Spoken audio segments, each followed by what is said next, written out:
सियासत एक्सप्रेस को पेश करने में ताउन किया है elite spine and pain management centre.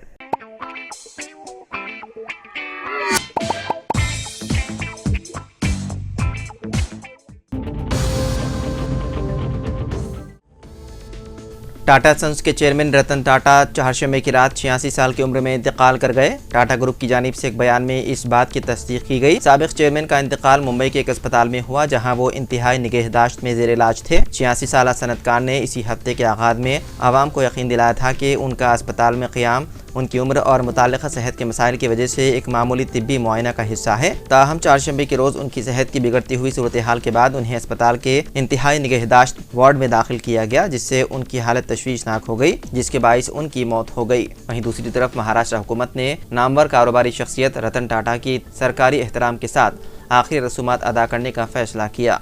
बताया गया है कि रतन टाटा के जस्ते खाकी को आवाम के आखिरी दीदार के लिए जुमेरात को सुबह 10 बजे से दोपहर 3:30 बजे तक national centre for performing arts में रखा जाएगा। इस दौरान रियासती हुकूमत ने तमाम सरकारी प्रोग्रामों को भी मनसूख कर दिया है।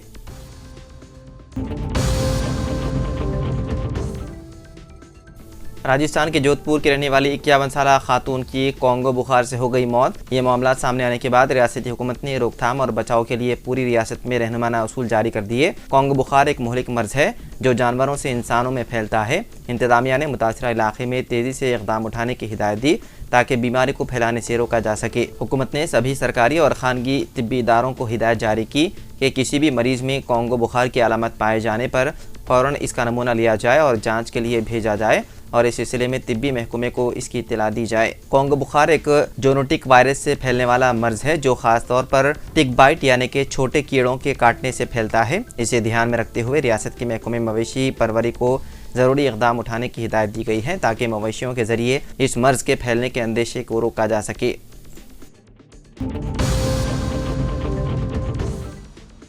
हैदराबाद के पुराने शहर में कल रात एक शख्स के कत्ल की वारदात आई पेश। इत्तलात के मुताबिक मोहम्मद साजिद नामी शख्स का फलकनुमा पुलिस स्टेशन के हुदूद में मुहलिक हथियारों से हमला करके कत्ल कर दिया गया। मकतूल की बीवी ने मीडिया को बताया कि 3 साल कबल उनके शोहर की किसी से लड़ाई हुई थी। बाददा मामला फहमी हो गई थी। कल उनके शोहर का कत्ल कर दिया गया। इत्तला मिलते ही फलकनुमा पुलिस मौके पर पहुँच गई। पुलिस ने कत्ल का मुकदमा दर्ज करते हुए नाश को बगैर पोस्टमार्टम उस्मानिया जनरल अस्पताल मुर्दा खाना में महफूज कर दिया और मज़ीद तहकीकात है जारी।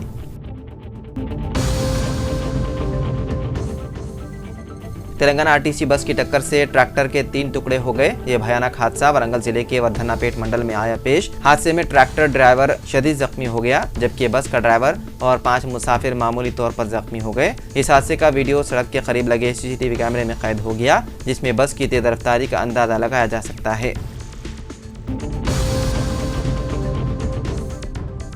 रियासती वज़ीर ट्रांसपोर्ट पूनम प्रभाकर ने कहा कि गाड़ियों की स्क्रैप पॉलिसी को रियासत में लागू किया जाएगा। 15 साल से ज़्यादा कदीम ज़ाती गाड़ियों को रदाकाराना तौर पर स्क्रैप कराने की सहूलत फराहम की जा रही है। इसके लिए खुसूसी रियायत दी जा रही है। उन्होंने कहा कि गाड़ियों की जाँच के लिए मुनासिब तरीक़ेकार पर अमल नहीं किया जा रहा है। मरकज़ी हुकूमत के साथ मुशावरत करते हुए एक ऑटोमेटिक टेस्टिंग सेंटर कायम किया जाएगा। हर सेंटर पर 8 करोड़ रुपए के मसारिफ होंगे। उन्होंने कहा कि पुरानी सरकारी गाड़ियों को ऑक्शन के जरिए मरहलेवार असास पर खत्म कर दिया जाएगा। रियासत में 37 नए टेस्टिंग सेंटर्स कायम किए जाएंगे। 15 साल पुरानी गाड़ियों को रज़ाकाराना तौर पर स्क्रैप किया जाता है तो एक सर्टिफिकेट दिया जाएगा।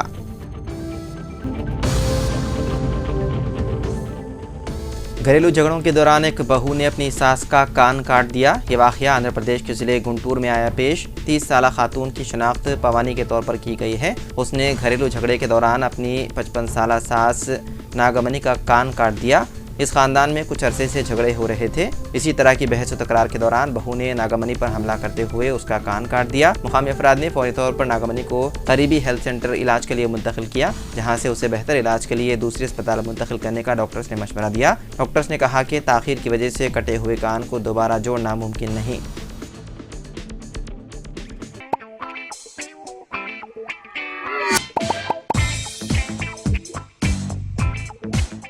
Elite spine and pain management centre बगैर ऑपरेशन और बिना पेन के अद्वियात के एडवांस्ड टेक्नोलॉजी के जरिए सिर्फ छोटे इंजेक्शन से कमर और घुटनों के दर्द का शर्तिया इलाज।